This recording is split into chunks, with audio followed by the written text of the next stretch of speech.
नमस्कार। आज का हमारा टॉपिक है एशिया ड्रेनेज सिस्टम। एशिया महाद्वीप उत्तर, पूर्व तथा दक्षिण में क्रमशः आर्कटिक, प्रशांत तथा हिंद महासागर के द्वारा घिरा हुआ है तथा आंतरिक भाग में इसके उच्च पर्वत श्रेणियां व पठार है। या हम कह सकते हैं Asia is surrounded by the Arctic ocean in the north, the Pacific Ocean in the east and the Indian Ocean in the south।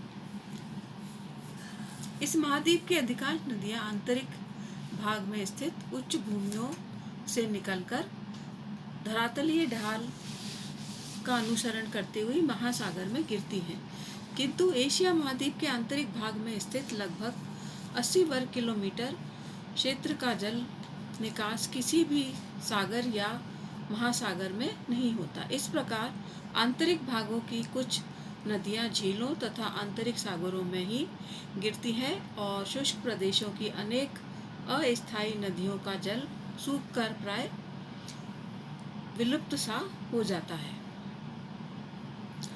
Drainage pattern के आधार पर एशिया को 5 प्रवाह क्षेत्रों में विभाजित किया जा सकता है, जिसमें पहला है आर्कटिक महासागरीय प्रवाह, आर्कटिक ओशन ड्रेनेज।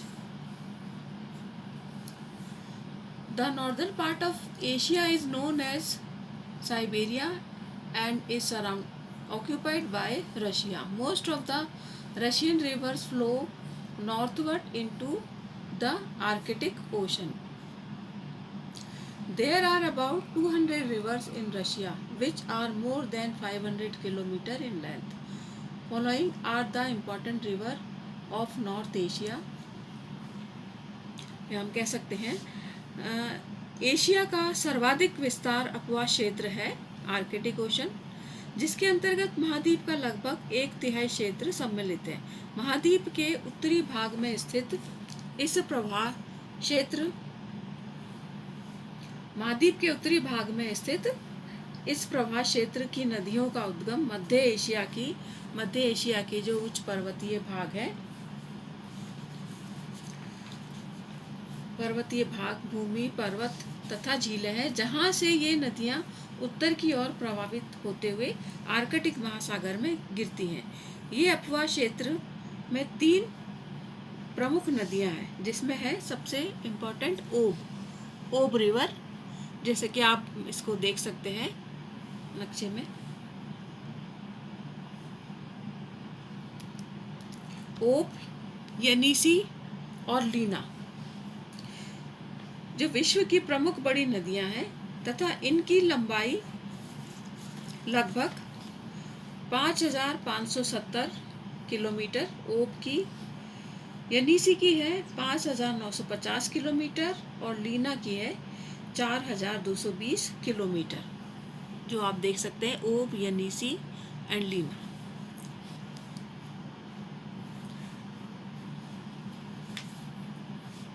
इसके अलावा कुछ और भी प्रमुख नदियां हैं इस क्षेत्र की, जिसमें है इंडिगिरिका, कोलिमा, ये आप देख सकते हो कोलिमा और इंडिगिरिका,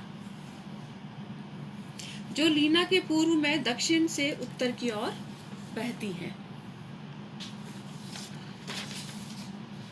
आर्कटिक महासागर वर्ष के अधिकांश समय हिमाच्छादित रहता है या हिम से ढका रहता है, जिससे इसमें गिरने वाली नदियों का जल इनके मुहानों पर पहुंचने से पहले ही नदी के दोनों ओर समतल भागों पर फैल जाता है, जिससे इन भागों में विस्तृत दलदल सा बन जाता है तथा लंबी शीत ऋतु में इन नदियों के मुहाने हिमाच्छादित हो जाते हैं। हालांकि ये नदियां बहुत बड़ी बड़ी हैं, लेकिन ये क्षेत्र अधिकतर ठंडा होने के कारण इन नदियों का आर्थिक महत्व बहुत कम है, क्योंकि वर्ष के अधिकांश समय आर्कटिक महासागर जो है वो बर्फ से ढका रहता है।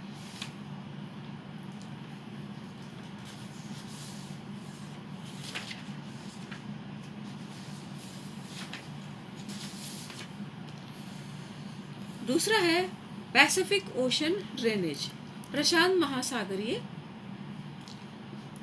प्रवाह क्षेत्र। इस प्रवाह क्षेत्र में बहने वाली नदियां मुख्य रूप से मध्य एशिया की उच्च एवं विशाल पर्वत श्रेणियों से निकलकर पूर्व की ओर बहती हुई प्रशांत महासागर में गिरती है। जैसा कि हम यहाँ पर हमारे अधिकतर उच्च पर्वत श्रेणियां हैं, यहाँ से ये नदियां निकलकर प्रशांत महासागर में मिलती है। इसकी मुख्य नदियों में आमूर, हांगो रिवर है ये, और आमूर है, यांगटीसी-कियांग और सीकियांग, इसके नीचे सीकियांग तथा मेकोंग, इसी के नीचे है मेकोंग। मीनाम, और उसके पास ही है ये मीनाम रिवर।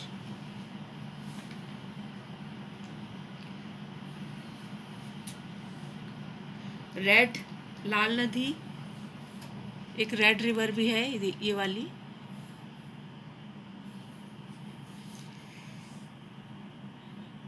हांगो की सहायक नदियां भी हैं, जिसमें वी हो और फेन हो मुख्य हैं।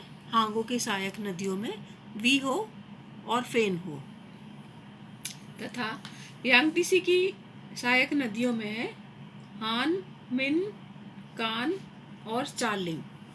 यांगटीसी की सहायक नदियों में हान, मिन, कान और चार्लिंग।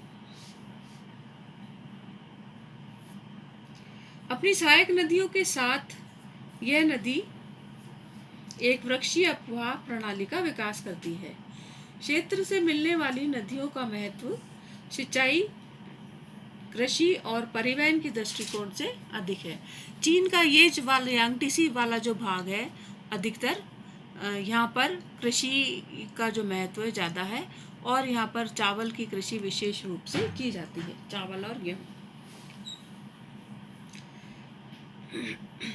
क्योंकि इन नदियों के उपजाऊ डेल्टा, क्योंकि ये नदियाँ जो है उपजाऊ डेल्टा का निर्माण करती हैं। इसके बाद हांगो जो है अपनी बाढ़ों के कारण प्रसिद्ध रही है, इसे सौरो ऑफ चाइना भी कहा जाता है। यांगटीसी यहाँ की सबसे बड़ी नदी है, जिसकी लंबाई 5120 किलोमीटर है, और यही जो जगह है या जो यही जो क्षेत्र है वो चीन का सबसे अधिक डेंस पॉपुलेटेड एरिया है, सबसे घनी जनसंख्या वाला क्षेत्र है। तीसरा अपवाह क्षेत्र है हमारा हिंद महासागरीय, इंडियन ओशन ड्रेनेज सिस्टम।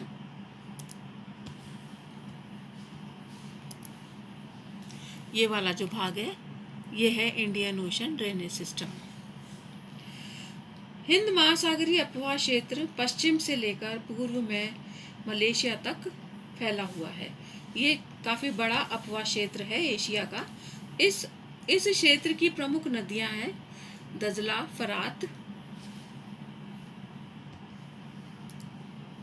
ये जहाँ पर की पुरानी सभ्यताएं भी बहुत पनपी थी, दजला फरात के नाम से। सिंधु, गंगा, ब्रह्मपुत्रा, सिंधु नदी, गंगा नदी, ब्रह्मपुत्रा, ये बहुत ही विशाल नदियां हैं। इरावदी, साल्विन, चिंदविन, गोदावरी महानदी, कृष्णा, और इधर आ जाए हम वेस्ट में तो नर्मदा और ताप्ती, कावेरी। इस अपवाह की महत्वपूर्ण विशेषता यह है कि यहाँ नदी अपहरण, रिवर कैप्चर के अनेक उदाहरण हैं। इरावदी और सिंधु इसके सबसे बड़े एग्जाम्पल हैं। भारत के दक्षिणी प्रायद्वीप पठार पर बहने वाली नदियाँ मार्ग परिवर्तन की अपेक्षा अपनी घाटियों को ही अधिक गहरा करती हैं। इस क्षेत्र में बहने वाली नदियों का कृषि सिंचाई के दृष्टिकोण से अधिक महत्व है। गंगा एवं सिंधु का मैदान एशिया का सबसे अधिक उपजाऊ मैदान कहलाता है। इसी प्रकार ही म्यांमार की इरावदी, ये हम देख सकते हैं इरावदी,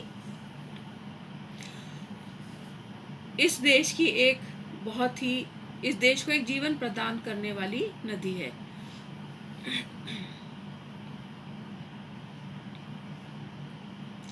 इराक अपनी दोनों नदियों दजला एवं फरात की देन है। इराक में भी इसका बहुत महत्व है इन नदियों का। इस क्षेत्र में मिलने वाली इस जल की कमी की समस्या को बहुत कुछ इन दोनों नदियों ने ही पूरा किया है। दजला और फरात ने उसको पूरा करने में ये नदियां सहायक रही हैं। इस क्षेत्र में बहने वाली नदियों में वर्ष भर जल भरा रहता है, मतलब पेरेनियल रिवर है जिनमें कि पूरे वर्ष तक आपको जल मिल सकता है। फिर चौथा है हमारा इंटीरियर ड्रेनेज सिस्टम या आंतरिक अपवाह क्षेत्र। आंतरिक अपवाह का मतलब ये होता है कि वे नदियां जो कि किसी सागर महासागर में नहीं मिलकर अपने आंतरिक भाग में ही सूखकर खत्म हो जाती है, उन्हें उस प्रकार की नदियों को आंतरिक अपवाह क्षेत्र वाली नदियां कहा जाता है। यह अपवाह क्षेत्र पश्चिम में अनातोलिया से लेकर पूर्व में मंचूरिया तक फैला हुआ है। ये वाला जो भाग है, सरदरिया आमू दरिया इसमें मेन रिवर है। इस क्षेत्र में मिलने वाली नदियों का अस्तित्व वर्षा एवं बर्फ की पिघलने की मात्रा के ऊपर निर्भर करता है। वर्षा होने अथवा बर्फ पिघलने पर जब इन नदियों को पर्याप्त जल मिल जाता है, इन पर जल की मात्रा वर्षा और बर्फ पिघलने पर निर्भर है, तो ये नदियां बहकर झीलों या आंतरिक सागरों में गिर जाती है। अन्यथा जल की मात्रा कम होने के कारण ये नदियां मध्य एशिया के शुष्क रेतीले भागों में सूख कर विलीन हो जाती हैं या खत्म हो जाती हैं। इस प्रकार के अपवाह क्षेत्र की नदियों का महत्व कम होता है। इस क्षेत्र की मुख्य नदियां हैं आमू दरिया और सरदरिया, जो कि अरल सागर में गिरती हैं। अन्य नदियों में इली, चू, तारिम, खोतान है जो कि बालकश झील में गिरती हैं। इली ये बालकश झील है, इसमें ये नदियां गिरती हैं। इस अपवाह क्षेत्र में नदियों की अपेक्षा झीलों का महत्व अधिक है। इनमें कैस्पियन, अरल तथा बालकश झीलें उल्लेखनीय हैं। पांचवा है हमारा भूमध्य सागरीय अपवाह क्षेत्र। एशिया महाद्वीप के पश्चिमी भाग में ये वाला जो भाग है ये भूमध्य सागर है। ये एक छोटा सा एरिया है, बहुत ही भूमध्य सागरीय अपवाह क्षेत्र। एशिया महाद्वीप के पश्चिम भाग में भूमध्य सागर स्थित विस्तृत है। इस भूमध्य सागर में नदियों के दक्षिण पश्चिम भाग में स्थित देशों की नदियां आकर गिरती हैं। इस जल प्रवाह का विस्तार अधिक नहीं है कि केवल Turkey, Syria, Lebanon, Israel, Jordan तथा साइप्रस तक ही ये जो है अपवाह क्षेत्र सीमित है। इस क्षेत्र में कोई विशाल नदी नहीं है, केवल छोटी नदियां भूमध्य सागर में जाकर गिरती है, जिनमें टर्की से निकलने वाली मनीसा, मेडेरिस तथा सीरिया से निकलने वाली ओरेनेट्स की मुख्य नदियां हैं। Thank you.